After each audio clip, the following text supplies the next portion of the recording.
Si vous nous rejoignez, merci de votre fidélité. Bienvenue, mesdames et messieurs. Voici les titres de votre journal. C'est parti pour la Semaine nationale des métiers de l'information et de la communication. 7 jours pour replacer les médias au cœur du vaste projet. Il sera question aussi des préparatifs de l'élection présidentielle du 28 décembre. Alors que le compte à rebours est lancé, les autorités multiplient les efforts. Des centaines de tablettes sont remises à l'ONASUR pour l'observation du scrutin. Dossier complet à suivre. Il aura marqué l'histoire de la musique moderne de Guinée. Mohamed Azaya rentre au pays après un concert époustouflant à Paris. Un retour triomphal, une communion exceptionnelle dont on va parler également dans cette édition d'information. Voilà pour le sommaire. Bonsoir à tous. Pendant trop longtemps, la Guinée a regardé ses richesses, a quitté son sol sans jamais vraiment transformer ses ressources. Des montagnes de bauxite parmi les plus abondantes au monde, extraites, chargées, exportées mais rarement valorisées. Un pays riche de son sous-sol, pauvre de sa transformation. Un paradoxe historique presque accepté comme une fatalité. Aujourd'hui, cette fatalité est brisée car un pays n'entre pas dans l'histoire par ce qu'il possède, mais bien par ce qu'il décide d'en faire. Et la Guinée a décidé de changer de trajectoire. C'est le sujet de l'édito du jour réalisé par la DCI, Fatoumata Kourouma. Pendant des décennies, la Guinée a porté sur ses épaules un paradoxe cruel. Un sous-sol parmi les plus riches de la planète et une économie trop longtemps cantonnée à l'exportation brute de ses ressources. De la bauxite chargée dans les cales des navires, des minerais quittant le pays sans transformation et avec eux, des milliards de valeurs ajoutées perdues, des emplois manqués, des opportunités envolées. Ce cycle, longtemps présenté comme une fatalité, est en train d'être brisé. Et ce tournant porte un nom, une date et une volonté politique assumée. Le leadership du président de la République, son Excellence Mamadi Doumbouya. Le 8 avril 2022, il convoque l'ensemble des compagnies minières opérant en Guinée, notamment celles disposant de conventions incluant la construction de raffineries. Le message est sans détour. Les engagements doivent être respectés. Vous êtes venu en Guinée pour investir afin d'obtenir un meilleur rendement pour vos capitaux. Ces investissements devraient faire non pas au détriment de la Guinée, mais également à son profit. C'est là la coopération gagnant-gagnant. Vous avez signé bien sûr des conventions d'établissement avec le gouvernement guinéen. Ces conventions contiennent de part et d'autre des engagements et des obligations. Un engagement ou une obligation non tenue est une cause de nullité de la convention. Il en est aussi du processus de transformation de nos matières premières que vous exploitez. Désormais, leur transformation sur place devient incontournable. C'est un impératif et sans délai. Fini le temps des promesses sans calendrier, fini les conventions dormantes, fini l'exportation exclusive de matières premières brutes. Désormais, le partenariat est clair, gagnant-gagnant, mais fondé sur la transformation locale, la création de valeur sur le sol guinéen et le respect strict des engagements contractuels.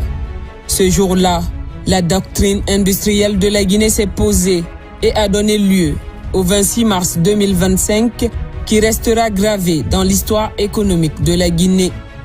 Ce jour-là, à Bofa, les travaux de construction de la raffinerie d'alumine de la société chinoise State Power Investment Corporation SPIC ont effectivement démarré.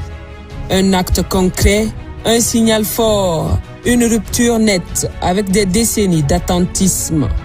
Pour la première fois depuis l'indépendance, la République de Guinée engage sur son propre sol la construction d'une raffinerie d'alumine moderne, pensée non comme un simple projet minier, mais comme un pilier de l'industrialisation nationale. Car, il convient de le rappeler, la seule raffinerie d'alumine qu'ait connue la Guinée, celle de Fria, a été construite à l'époque coloniale et mise en service en 1960, il y a plus de 65 ans. Depuis, rien, jusqu'à maintenant.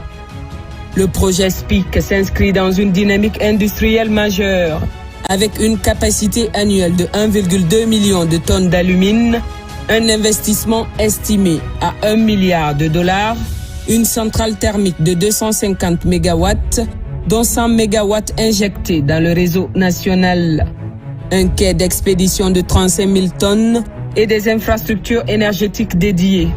La raffinerie de Bofa, en plus d'être une usine, c'est un levier de souveraineté économique. Au-delà des chiffres, ce sont 600 emplois directs, des milliers d'emplois indirects, des programmes de formation, un transfert réel de compétences et de technologies qui redessinent le paysage industriel guinéen. Ainsi, Winning Consortium Alumina Guinée devient la confirmation d'une nouvelle ère. Le 12 décembre 2025 à Dobali, dans la sous-préfecture de Kamfarandé, un second jalon est posé. La Guinée, sous le leadership du président Mamadi Doumbouya, lance officiellement la raffinerie d'alumine de Winning Consortium Alumina Guinée. Cette raffinerie devient ainsi la deuxième initiée depuis l'indépendance et un fait s'impose avec force. Les deux seules raffineries d'alumine jamais lancées en Guinée l'ont été sous sa gouvernance. Construire une raffinerie en République de Guinée n'est plus une fatalité, ce n'est plus une option. Si vous avez l'obligation de faire la transformation locale du minerai, la détermination, le leadership, les orientations stratégiques du chef de l'État sont très claires. Vous le ferez. Implantée sur 109 hectares, adossée à l'un des gisements de bauxite les plus riches au monde, la raffinerie de WCAG repose sur un procédé Bayer de dernière génération, couvrant toute la chaîne de transformation, de la dissolution à la calcination. Un investissement de 1,2 milliard de dollars, plus de 2000 emplois directs, près de 10 000 emplois indirects et une échéance claire, 2028. Ici encore, pas de discours creux, des délais, des engagements, des résultats attendus. Cette dynamique ne s'arrête pas aux deux raffineries déjà lancées. D'autres projets de raffinerie sont en cours de finalisation, portés par la même exigence de transformation locale et de respect strict des engagements contractuels. Afin de garantir la crédibilité et la réussite de ces investissements structurants, un suivi rigoureux et permanent des travaux est assuré par le comité stratégique de suivi du projet Simandou sous l'autorité directe du chef de l'État. Ce dispositif de gouvernance permet de veiller au respect des délais contractuels, à la conformité des engagements pris par les partenaires industriels et à l'alignement de chaque projet avec la vision nationale d'industrialisation. L'objectif est clair, structurer l'ensemble de la chaîne bauxitique guinéenne, de l'extraction à la transformation, en intégrant l'énergie, la logistique et les services industriels afin de bâtir un écosystème cohérent, performant et durable. À travers ces projets, la bauxite cesse d'être une simple matière première exportée brute.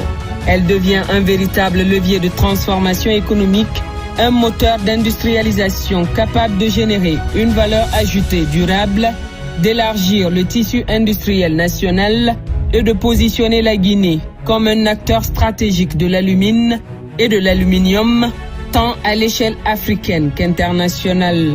C'est ainsi que se dessine pas à pas une chaîne de valeur bauxitique intégrée, pensée pour maximiser les retombées économiques locales, renforcer la souveraineté industrielle du pays et inscrire la transformation des ressources naturelles au cœur du développement national.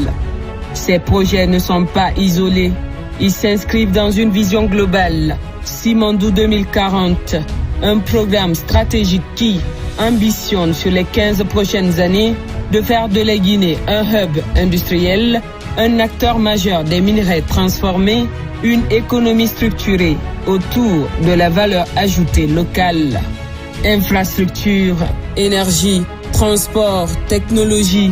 Le troisième pilier de Simandou 2040 prend forme à Boké et à Bofa, là où la souveraineté économique cesse d'être un slogan pour devenir une réalité mesurable.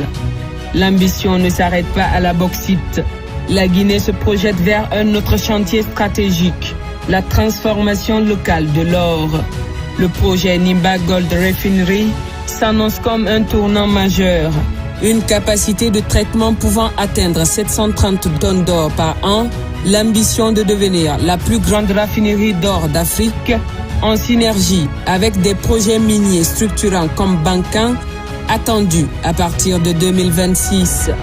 Là encore, les impacts sont clairs: création massive d'emplois, augmentation des recettes fiscales, structuration de la chaîne de valeur aurifère. La souveraineté économique guinéenne n'est plus un rêve lointain. Elle n'est plus un discours. Elle est désormais un enchaînement d'actes concrets. À Dobali, dans Boké et à Bofa, la Guinée écrit une nouvelle page de son histoire. Une histoire où nos ressources ne quittent plus la Guinée à l'état brut, mais où elles sont transformées ici par des mains guinéennes pour créer de la valeur guinéenne. Une histoire où chaque tonne de bauxite devient une opportunité d'emploi, de savoir-faire, de dignité retrouvée. Une histoire où la valeur ne s'envole plus vers l'extérieur, mais irrigue nos territoires, fait grandir nos entreprises, renforce nos PME à capitaux guinéens et ouvre enfin le marché industriel international aux entrepreneurs d'ici.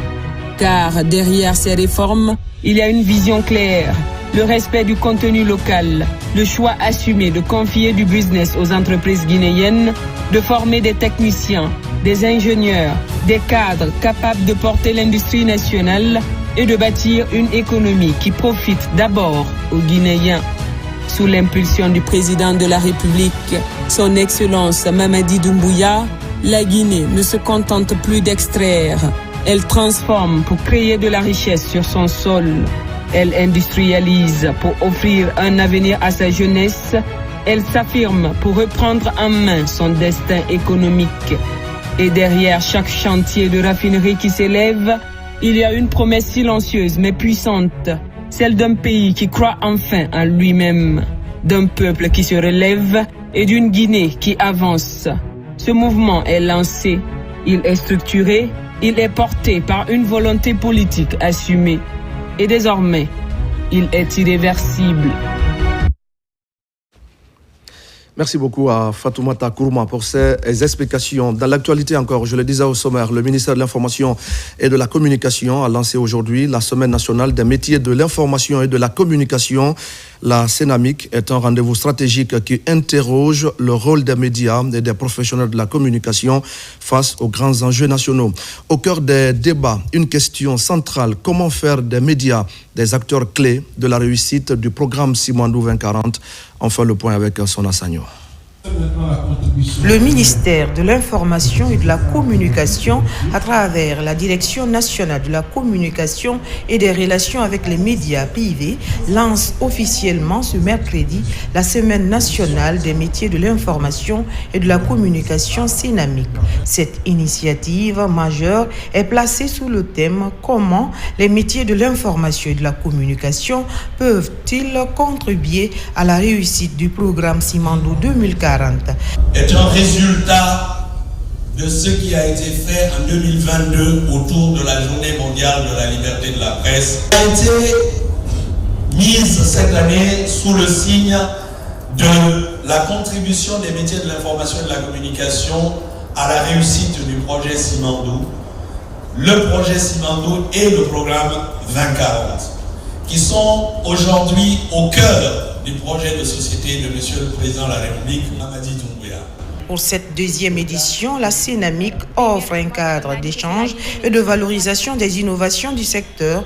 Panels et ateliers mettent en lumière les performances des médias, les engagements des autorités et les défis liés à l'usage responsable des nouvelles technologies. La Cénamic, c'est un lieu d'échange, de partage avec des panels autour des thématiques d'actualité. Cette année, par exemple, la grosse thématique, c'est comment les métiers de l'information et de la communication peuvent-ils contribuer à la réussite du programme Simandou 2040. Mais derrière cette thématique, on a d'autres. Comment la communication digitale et la publicité peuvent contribuer à la réussite d'un programme comme Simandou. Et puis, on a tout ce qui est lutte contre la désinformation, la mésinformation, en gros le déséquilibre de l'information. L'information et la communication nous permettent de partager des idées, de débattre des questions importantes et de prendre des décisions éclairées. Je voudrais saluer le travail acharné des professionnels de l'information et de la communication qui œuvrent quotidiennement pour informer le public et éduquer notre population. Votre rôle est crucial pour la construction d'une société plus juste et plus équilibrée.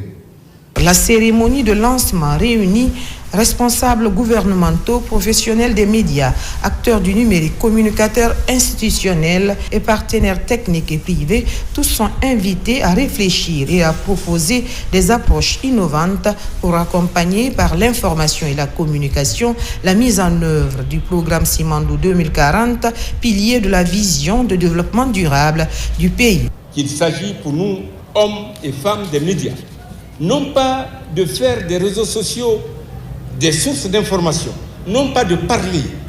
Il s'agit une fois encore pour nous tous, en tant que professionnels, de communiquer, de matérialiser nos ambitions, de donner vie, corps et force à nos organes de presse et de créer les moyens qu'il faut afin d'agir de plein pied dans la civilisation du 3e millénaire.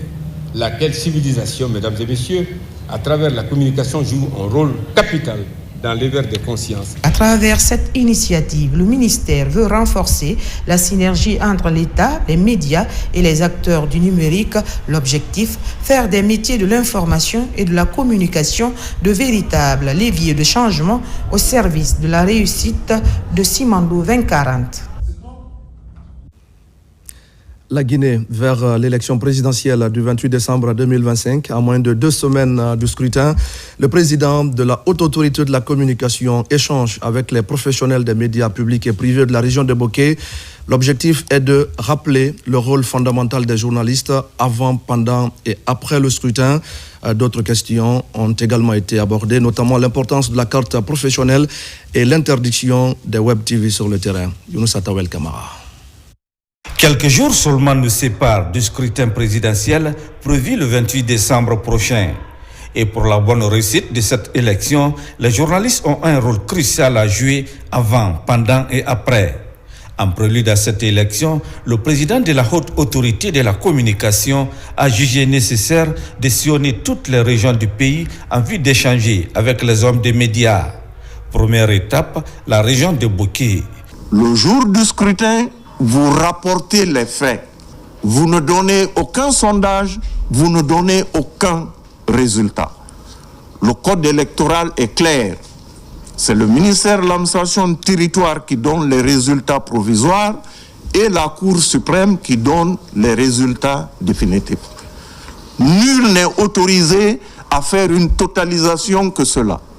Si vous le faites, c'est un délit poursuivable. Les web TV, arrachez vos bonnets. Si on les voit, vous irez au tribunal. Allez déclarer vos sites chez le procureur et comme ça, vous êtes en règle. Tour à tour, le représentant du point focal de la HAC et le gouverneur de Bokeh ont aussi dressé la situation actuelle des médias et des sites web évoluant dans la région de Bokeh avant d'inviter les professionnels des médias à plus de responsabilités pour contribuer à la promotion du vivre ensemble en cette période électorale. Ces médias en face de vous jouent un rôle important et assurent une information de proximité indispensable. Au niveau de cette région, nous avons au total 11 radios. Nous avons aussi, Monsieur le Président, l'existence des sites Internet au niveau de cette région et d'autres médias qui sont dénommés les Web TV.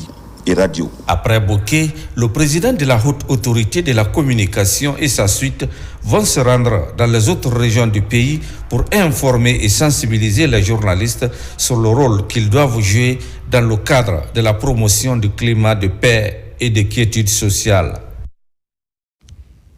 Et c'est dans ce contexte que le ministère de la décentralisation apporte son appui à l'observation électorale. 500 tablettes sont remises aux responsables de l'Observatoire national autonome de supervision du référendum constitutionnel et des élections au Nasur. Un appui pour faciliter la remontée rapide et fiable des informations lors du scrutin présidentiel du 28 décembre 2025. Amadou Touré, Abdul Razak Souma. 500 tablettes mises à la disposition de l'Observatoire national autonome de supervision du référendum constitutionnel et des élections au Nasur pour assurer la remontée des informations sur le déroulement du scrutin présidentiel du 28 décembre 2025. C'est une initiative du ministère de l'administration du territoire et de la décentralisation à travers la coordination du programme national de recensement administratif à vocation d'état civil, PNR-AVEC. Cet exercice aujourd'hui nous a permis de mettre à disposition de cet organe de surveillance des outils qui leur permettront donc de collecter et de remonter les informations pour crédibiliser encore plus le processus électoral qui se veut pur et sans tâche. C'est un exercice républicain qui découle donc de la vision du président de la République. La démarche intervient à quelques jours du scrutin et va permettre à l'institution de supervision des élections en Guinée de bien assurer son rôle d'observation électorale. Le PNR-AVEC, qui est un acteur important de ce processus électoral, met à la disposition de l'ONASUR 500 tablettes pour nous permettre d'initier, de former 500 Guinéens au mécanisme électoral, la remontée des données électorales, la sécurité des données électorales et la rapidité du collecte et de la proclamation des résultats. Cette remise marque la deuxième phase d'un processus de collaboration entre ces deux institutions. Au référendum constitutionnel du 21 septembre dernier, les responsables du RAVEC avaient remis 500 premières tablettes à l'ONASUR. Avec ces 500 autres, l'Observatoire national autonome de supervision du référendum constitutionnel et des élections dispose désormais de 1000 tablettes pour l'observation électorale. Et pendant ce temps, la Fédération nationale des associations des personnes handicapées intensifie la sensibilisation. Une vaste campagne est en cours pour encourager les personnes à mobilité réduite à s'impliquer pleinement dans le processus électoral et à exercer leur droit de vote. Un message fort en faveur d'une démocratie inclusive. Thierno Ousmane Diallo. Pour la présidentielle à venir, aucune couche sociale n'est oubliée. Les personnes vivant avec handicap se mobilisent pour sensibiliser et appeler à une participation de tous tout au long du processus. Un exemple d'engagement citoyen pour faire en sorte que chaque Guinéen en âge de voter se sente concerné. Nous avons communiqué et fait passer des messages allant dans le sens de l'inclusion du processus électoral. À travers ces messages, ils ont compris quelle est leur place dans ce processus électoral. Ils ont compris qu'ils ne sont pas laissés de côté dans ce processus électoral. On a commencé par la commune de Kaloum. On a rassemblé les personnes handicapées qui regorgent cette commune. On est venu à Kaméen, qui a regorgé les personnes handicapées de Dixine. On est à la cité de solidarité qui regorge les personnes handicapées de la commune de Ratoma. Et on est très satisfait des regroupements quand même. Il y a eu mobilisation, forte mobilisation. Et j'espère que le message est bien passé au niveau de ces communes-là. Au-delà des explications sur les enjeux de l'élection présidentielle, les personnes porteuses de handicap ont été rassurées sur les dispositions prises pour l'accès au bureau de vote pour les personnes à mobilité réduite et pour tout autre électeur avec autre type d'handicap. On pointe à l'horizon d'ici le 28 de ce mois, il y aura une élection présidentielle. C'est pour cela que cette carbone-là passe pour faire des sensibilisations et d'informations pour qu'il y aura la paix dans notre pays, qui est la Guinée, qui est notre bijou à protéger. Pour l'organisation de ces séances de sensibilisation, la Fédération guinéenne des personnes handicapées bénéficie de l'accompagnement de la Direction générale des élections. Dans l'actualité encore, le ministre de la Sécurité et de la Protection civile a inauguré ce matin le nouveau siège de la Direction de la criminalité et des traces technologiques, une infrastructure importante mise en service pour renforcer la lutte contre la cybercriminalité et préserver la souveraineté numérique du pays. Le bâtiment est situé à Bellevue, dans la commune de Dixine. Marie-Noël Simon-Tolno. Voici le nouveau bâtiment qui abrite la Direction de la criminalité et des traces technologiques. C'est une infrastructure de 2 niveaux composée de 28 bureaux. Son inauguration a mobilisé plusieurs ministres et autres hauts cadres de l'administration publique. Le gouvernement guinéen vient de poser un acte majeur et concret. C'est celui de doter cette direction extrêmement importante pour le devenir de notre pays, la direction en charge de la criminalité et des traces technologiques. Donc aujourd'hui, toute la Guinée est contente, mais Dixine aujourd'hui est la commune la plus contente parce qu'elle a été dotée de cet outil, de cet instrument, qui doit pouvoir vraiment détecter en temps réel le banditisme, le très grand banditisme. L'inauguration de la direction de la cybercriminalité et des traces technologiques s'effectue à un moment où la Guinée travaille son image de marque par la souveraineté numérique. C'est un rempart numérique, un outil essentiel pour protéger notre souveraineté numérique, notre économie et nos concitoyens contre les menaces invisibles mais bien réelles qui sont la cybercriminalité, la fraude en ligne et les attaques contre nos systèmes d'information.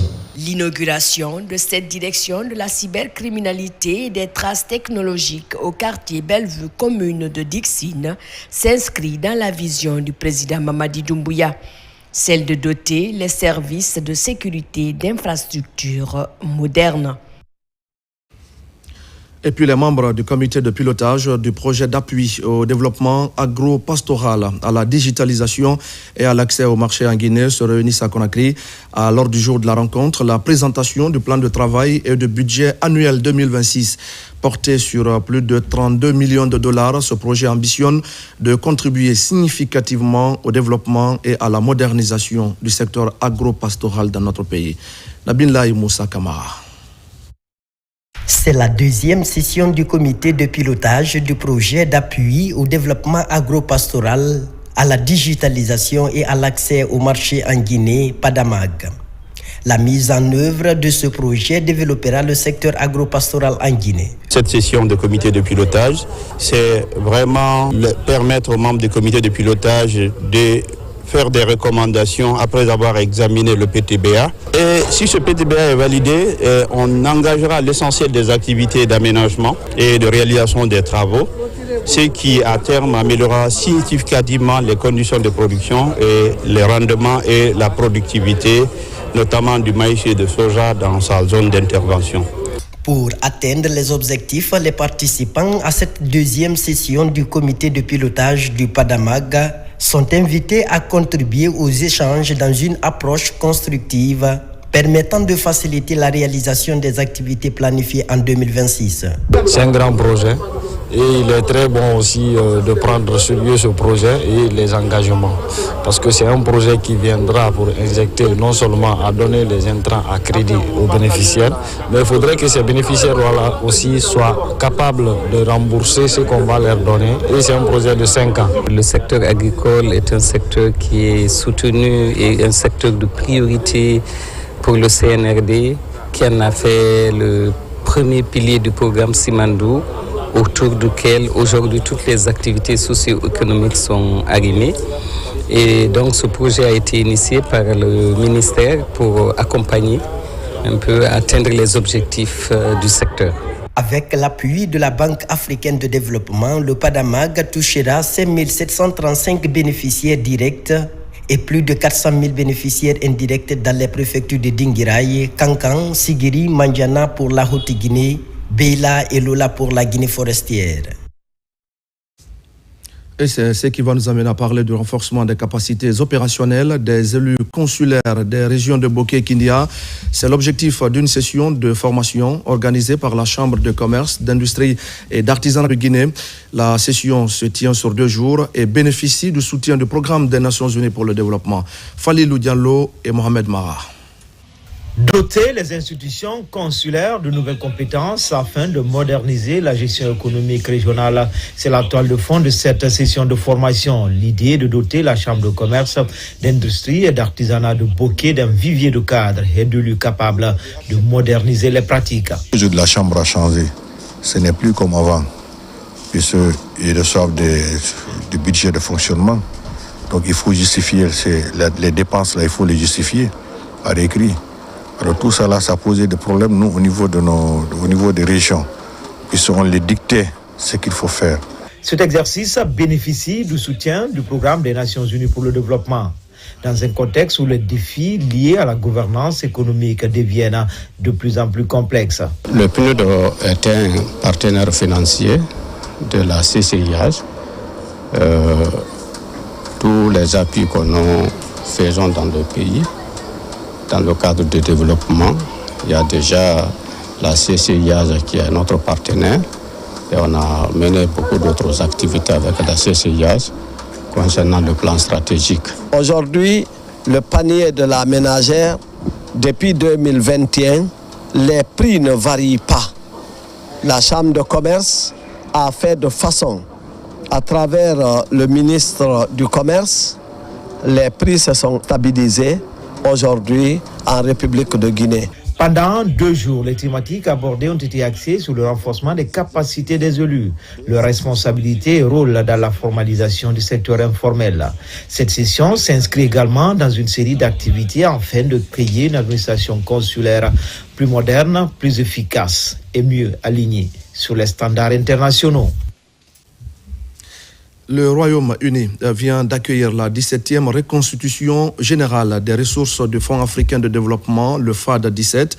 La République de Guinée va contribuer à hauteur de 50 millions de dollars payables sur 3 ans. C'est une annonce du gouvernement faite par l'ambassadeur de Guinée au Royaume-Uni, représentant le ministre de l'économie et des finances à cette rencontre. Safiatou Kondé. L'événement a réuni du 15 au 16 décembre à Londres les ministres, gouverneurs pays auprès de la Banque africaine de développement et les partenaires au développement afin de mobiliser le financement de développement en faveur de 37 pays africains à faible revenu. C'est la ministre d'État britannique chargée du développement et de l'Afrique, la baronne Jenny Chapman, qui a présidé cette session d'annonce de contribution pour le FAD 17. À ses côtés, le président du groupe de la Banque africaine de développement, le Dr Sidi Ould Tah, et la Guinée, sous le leadership du président Mamadi Doumbouya, s'engage à contribuer à hauteur de 50 millions de dollars sur 3 ans. Le projet Simandou présente un véritable catalyseur du programme de développement socio-économique sur les 15 prochaines années en République de Guinée, à travers la vision Simandou 2040. À travers ces 5 piliers, ce programme de développement est en parfaite cohérence avec les priorités du FAD 17. Dans ce contexte, et fidèle à son engagement, j'ai l'honneur d'annoncer, au nom du gouvernement de la République de Guinée, à travers le ministre de l'économie et des finances, gouverneur pays, que la République de Guinée apportera une contribution financière de 50 millions de dollars à payer sur les 3 ans, au titre de la 17e reconstitution du Fonds africain de développement. La volonté de la Guinée, sous le leadership de son Excellence Mamadi Doumbouya, président de la République, pour soutenir un instrument indispensable pour la résilience économique, climatique, la stabilité économique et la prospérité partagée. Il illustre également la détermination de notre pays à jouer pleinement son rôle dans la dynamique continentale. Au cours des 10 dernières années, le FAD a accordé à plus de 18 millions de personnes l'électricité, amélioré la productivité agricole de 11 millions d'agriculteurs et renforcé l'accès à l'eau, à l'assainissement et aux infrastructures de transport pour des dizaines de millions de personnes. L'objectif de ce FAD 17 était donc clair, faire la revue à mi-parcours et le reporting, mais surtout définir les contributions pour le cycle 2026-2028 afin de mobiliser plus de ressources pour renforcer la résilience de beaucoup d'économies africaines, dont celle de notre pays, la Guinée. Au même moment, ici en Guinée, la structure Les Engagés multiplie les rencontres pour expliquer les actions du chef de l'État, le président Mamadi Doumbouya. Des spécialistes de divers domaines ont présenté les acquis de la refondation ainsi que les perspectives pour une Guinée durablement tournée vers l'avenir. Alpha Siagaba. Les impacts du projet Simandou pour le développement économique de la Guinée, la mobilisation des recettes publiques, la formation et la qualification du système éducatif, autant de sujets animés au cours de ce panel. Chacun dans son domaine a séduit le public sur les grandes réformes en cours dans le pays. Qui dit politique, il faut avoir les moyens de sa politique et pour avoir les moyens de la politique, il faut pouvoir les financer. À travers cette mobilisation accrue des recettes, on a pu financer le développement de différents secteurs, des infrastructures et mettre en œuvre les différentes politiques. On s'est rendu compte que pour pouvoir transformer qualitativement le système éducatif, il faut agir sur les enseignants à la base. Donc il y a une formation, un plan de formation continue des enseignants qui se fait de façon sporadique pour pouvoir leur permettre de se remettre en cause et impacter positivement sur les apprentissages, les enseignements et apprentissages. Dans ce débat, plusieurs autres sujets du moment ont été abordés. C'est par exemple les grands chantiers du développement économique. Nous avons plusieurs activités que nous allons mettre en place pour la jeunesse afin de conscientiser la jeunesse. Et c'est toujours la même formule pour nous, expliquer les réalisations, expliquer les acquis, démontrer par la preuve ce qui a été fait par le président Mamadi Doumbouya et démontrer après ce qui a été réalisé quelles sont les perspectives et comment nous allons pouvoir co-construire avec la jeunesse cette nouvelle Guinée. La structure Les Engagés est au centre de cette initiative. La sensibilisation porte à porte des populations sur le vivre ensemble, c'est tout l'agenda de la structure Les Engagés. En cette période électorale, la paix demeure, vous le savez, un enjeu majeur. Dans cette dynamique, justement, le Mosacode poursuit sa tournée nationale de sensibilisation à travers les préfectures du pays. La 4e étape de cette campagne a réuni les populations et les leaders communautaires de Beila autour d'un message commun: préserver la paix avant, pendant et après les élections. On fait le point avec Mahmoudou Silla et Marwan Kamara. L'avion qui transporte la délégation du Mosacode a foulé le tarmac de l'aérodrome de Beila. À sa descente d'avion, elle est accueillie par les fanfaristes et la communauté locale, témoignant de l'importance accordée à la caravane nationale de la paix en cette période électorale. Ici, la réception a été marquée par des prières interreligieuses et bénédictions chez les patriarches de Beila. Une synergie de prières, symbole de l'unité, recherchée par cette tournée initiée par le Mosacode à travers le pays. L'élection se tiendra dans les meilleures conditions, sans problème, dans un climat de convivialité, dans un climat de paix, dans la cohésion sociale, avant, pendant et après les élections. Nous, les sages de Beila, nous sommes très contents de cette initiative.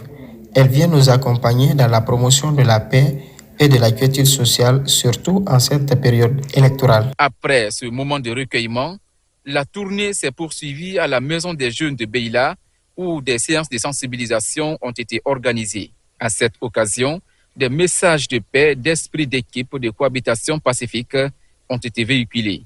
J'ai vécu beaucoup d'élections, mais je n'ai pas vu encore une élection aussi apaisée que celle-là. Donc ça, c'est vraiment un atout. Avec le directoire, les sensibilisations sont en train d'être faites. La paix que le gouvernement est en train de demander, je crois que le Mosacode est dans la vision. Et cette vision-là est partagée partout, dans tous les villages, dans les sous-préfectures de Beila. Cette 4e étape confirme l'engagement du Mosacode à accompagner le processus électoral par des actions de proximité. La caravane de la paix se poursuivra dans la préfecture de Farana avec pour objectif de toucher le maximum de citoyens avant le scrutin présidentiel du 28 décembre prochain. À l'approche de cette étape décisive de l'histoire politique du pays, la Basse-Guinée fait également le choix de l'unité et de la stabilité. Une mobilisation citoyenne a lieu, portée par la Coordination nationale de la jeunesse de la région. Ces jeunes, conscients de l'importance de ce scrutin, expriment leur engagement en faveur des élections apaisées et pour le développement socio-économique de notre pays. Fatoumata Batouli Diallo. Cette mobilisation est une preuve de l'engagement de la jeunesse dans le maintien de la cohabitation pacifique en Guinée. Le message est clair, accompagner le processus électoral dans le calme pour préserver les infrastructures réalisées dans le pays. Ces jeunes se réunissent autour d'un idéal commun pour sensibiliser les citoyens pour une Guinée consciente et responsable. Nous avons décidé d'organiser la lecture du Saint-Courant pour implorer Dieu et pour que sa miséricorde soit sur la Guinée afin que cette élection tant attendue se passe dans les conditions les meilleures. On a convoqué tous les coordinateurs des jeunes des 13 communes, les présidentes des femmes, ensuite les responsables de grands bureaux, nos sages, nos grands marabouts, nos califes, de venir implorer le bon Dieu vraiment pour la paix, la quiétude pour la nation. Initié par la Coordination nationale de la jeunesse de la Basse-Guinée, l'événement rassemble leaders communautaires de jeunes venus de différentes préfectures de la Basse-Guinée et certains cadres de l'administration du pays. Sans l'unité, sans l'union, nous ne pouvons rien réaliser. Et j'en appelle à la bonne conscience de tout un chacun d'œuvrer autour d'un idéal d'unité et de développement de l'ensemble de la Guinée et en particulier de la Basse-Côte. Dans une atmosphère à la fois solennelle et fraternelle, la Coordination nationale de la jeunesse de Basse-Guinée exhorte les citoyens à rester vigilants et unis avant, pendant et après l'élection présidentielle du 28 décembre prochain. L'Association des militaires et paramilitaires chrétiens de Guinée vient également d'organiser un culte d'action de grâce, une cérémonie placée sous le signe de la reconnaissance envers Dieu, mais aussi de la prière pour la paix et pour le bon déroulement des prochaines élections dans le pays. Le bataillon spécial de Conakry a servi de cadre à cette messe d'action de grâce marquée, vous allez le voir, par des moments de ferveur et de recueillement. Adjudant-chef Oumar Kamara, correspondant de la presse militaire.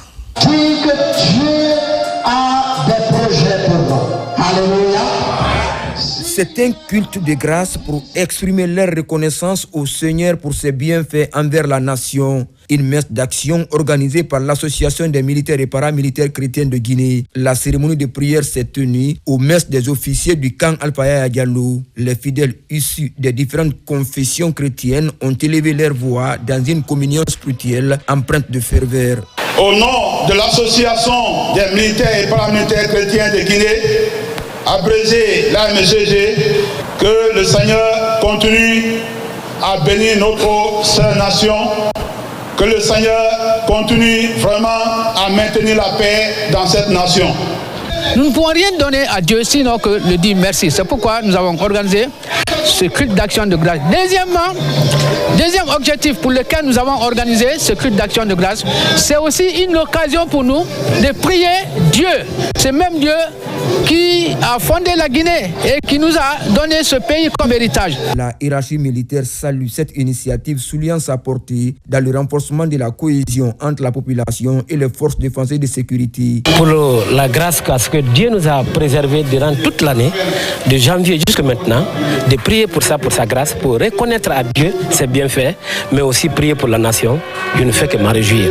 Nous souhaitons à ce que les échéances électorales se passent dans les meilleures conditions de paix et de quiétude, et que le président qui sera élu puisse prendre tout le peuple de Guinée au même pied d'égalité dans le développement, dans la répartition des ressources du pays. Cette messe d'action de grâce a pris fin par la présentation des aumôniers militaires des forces armées guinéennes dont la mission est de diriger les prières, d'enseigner la bonne nouvelle, à contribuer et à consolider le tissu social. En Guinée forestière, l'inspection régionale de l'éducation vient de marquer un pas important vers l'amélioration de la qualité de l'enseignement. Une session de renforcement des capacités est lancée au profit des directeurs sous-préfectoraux de l'enseignement élémentaire au centre des échanges, la gestion et le suivi des enseignants en situation de classe. La rencontre s'est tenue en présence du ministre Jean-Paul Sedi, lancé Kamisoko. Dans la capitale forestière Zirikori, le suivi et l'encadrement de proximité des écoles élémentaires entrent dans une nouvelle phase. À l'école primaire Mamadou Kounaté, une session de renforcement des capacités des acteurs est ouverte. Axée principalement sur l'élaboration et l'exploitation des outils pédagogiques, elle va permettre aux directeurs sous-préfectoraux de l'enseignement élémentaire un bon encadrement des directeurs d'école dans la gestion des enseignants en situation de classe.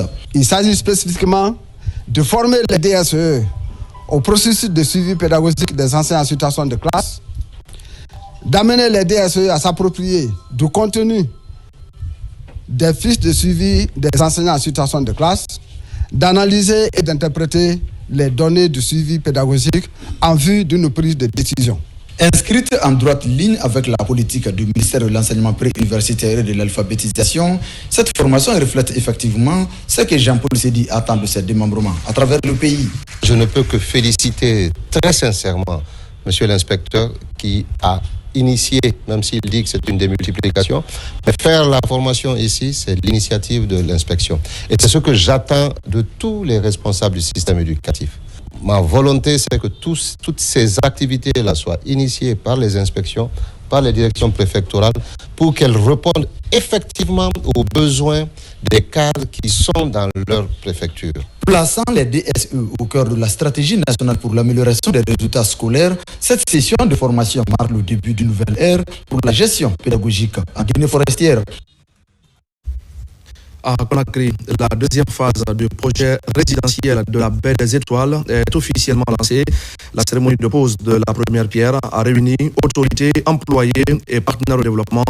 L'entreprise en charge des travaux s'engage à respecter les délais d'exécution. Nabila Moussa Kamara. Cet événement marque le lancement de la phase 2 du développement résidentiel et commercial de Simbé.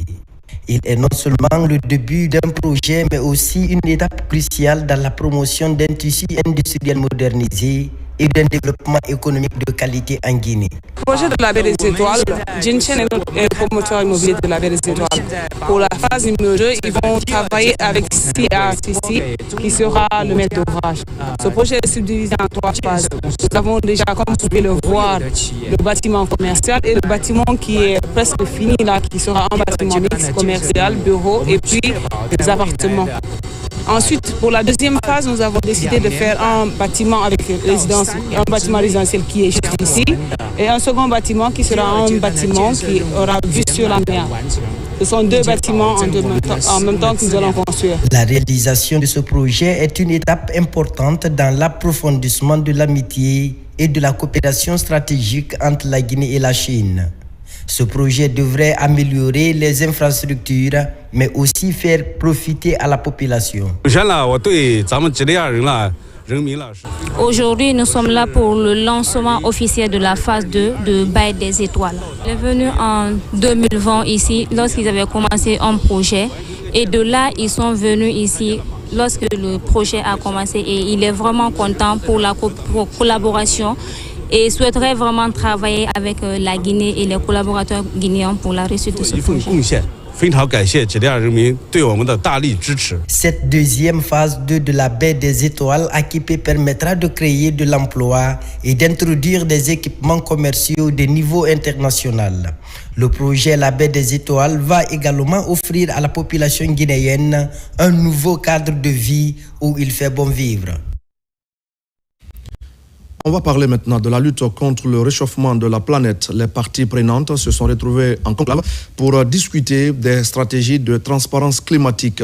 Un projet ambitieux visant à produire des données fiables sur les gaz à effet de serre et à orienter les politiques d'adaptation face au changement climatique. Ousmane Ba.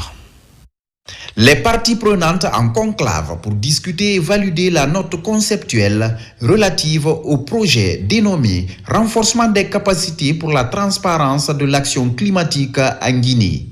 L'objectif de ce cadre de transparence est de fournir une compréhension de l'action climatique en assurant la clarté et le suivi des progrès réalisés vers l'atteinte des contributions nationales. Il s'agira de manière spécifique de soumettre le document de projet à toutes les parties prenantes pour examiner la pertinence, l'efficacité et l'efficience des actions proposées ainsi que leur alignement sur les politiques et stratégies nationales de développement. Renforcer la compréhension commune des objectifs, des composantes et des résultats attendus du projet. La Guinée s'est mobilisée pour avoir un financement du Fonds pour l'environnement mondial pour accompagner les experts nationaux dans le cadre d'un renforcement des capacités dans le système d'inventaire des gaz à effet de serre, dans le système de suivi, dans le système de reportage et de mesure. Une méthode participative qui tient compte des différentes suggestions et recommandations de ces acteurs. Ce projet permettra à la République de Guinée de mobiliser près d'$1 million américains auprès du Fonds pour l'environnement mondial et sera mis en œuvre par la Direction nationale des pollutions, nuisances et changements climatiques pour une période de 48 mois. Avec ces ressources du Fonds pour l'environnement mondial, la Guinée devra mobiliser $3,5 millions en cofinancement, que ce soit en nature ou en espèces. Ce projet permettra aux experts locaux de fournir des données fiables sur les inventaires de gaz à effet de serre et d'établir les politiques et les mesures d'adaptation au changement climatique. Ce fut plus qu'un concert, ce fut un événement historique. Samedi dernier, l'Arena Grande de Paris, 9000 places vibraient au rythme de la Guinée. Entre émotion, chant à l'unisson et communion avec le public, Mohamed Azaya a confirmé son statut d'icône de la musique guinéenne moderne.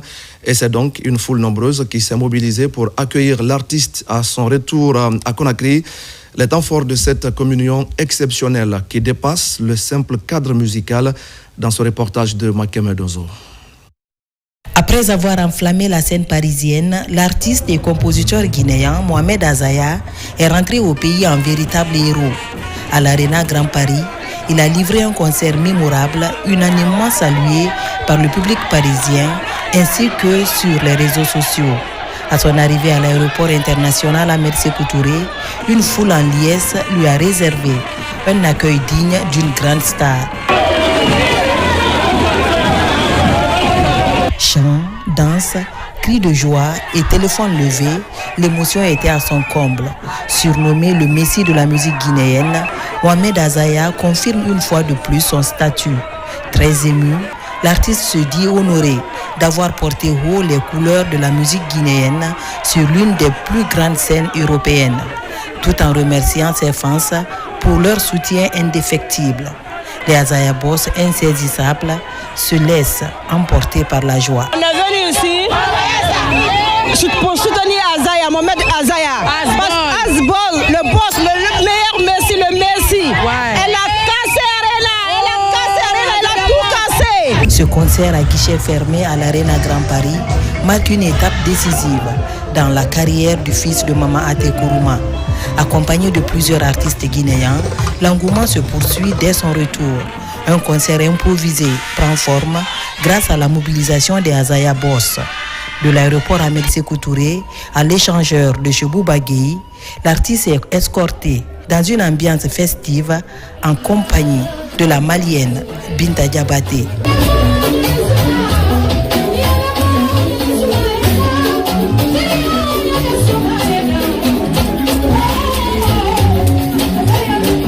Mohamed Azaya devient ainsi le premier artiste guinéen à remplir cette salle emblématique de 9000 places. Pour ses admirateurs, mais aussi pour l'ensemble du peuple guinéen, ce succès dépasse le cadre musical. Il représente une fierté nationale et un signe fort de rayonnement de la culture guinéenne à l'international. Voilà, mesdames et messieurs, c'est la fin de ce journal. Merci à tous de l'avoir suivi. Je vous retrouve la semaine prochaine pour d'autres actualités de la Guinée, notre paradis, terre de richesse et d'innovation. Bonsoir à tous.